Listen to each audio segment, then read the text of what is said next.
Hello, what's up? Welcome to my YouTube channel. Ito, meron na naman tayong unit na Vios Dual BBTI. Ito, magpapalit tayo ng oil seal sa transmission. Sa pagitan ng makina at saka transmission, yung dun sa likod ng flywheel, oil seal na malaki. Kasi tumatagas yung langis, langis nga. Tapos, yung bank one niya, ito, papunta doon sa tambucho.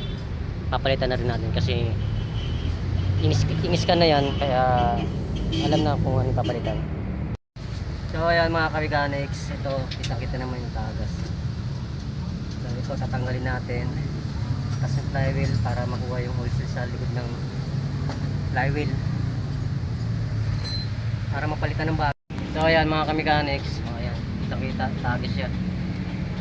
So ito lilinisan lang natin to, tapos mapalitan ng bago. Ayan mga boss, natanggal na. So ito ay sprayan ko lang ito ng panlinis bago natin lagay yung pinaka oil seal. Linisan muna natin ito kasi yung dumi. Oo, mga dalawa.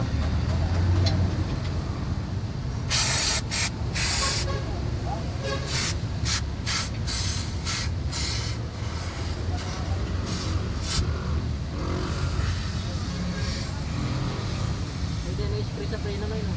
Oo, pwede.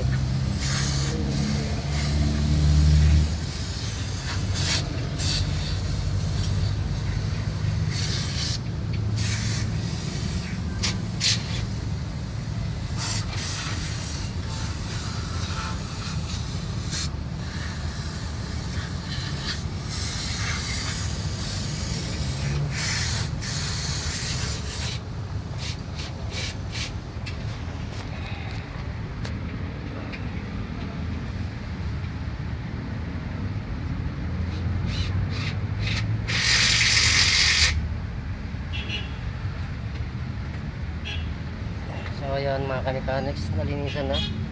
So ito yung oil seal, kakabit natin dito.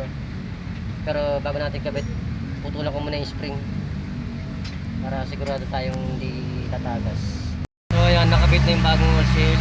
So ibabalik natin yung flywheel, saka yung line yung pressure plate, saka yung transmission.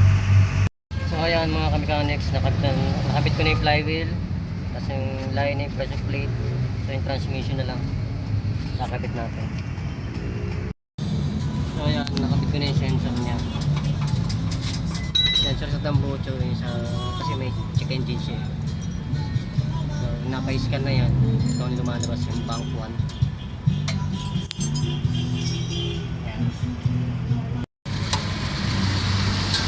So ayan, mechanic, okay na. Maandra siya. So nabalik ko na rin yung gear oil.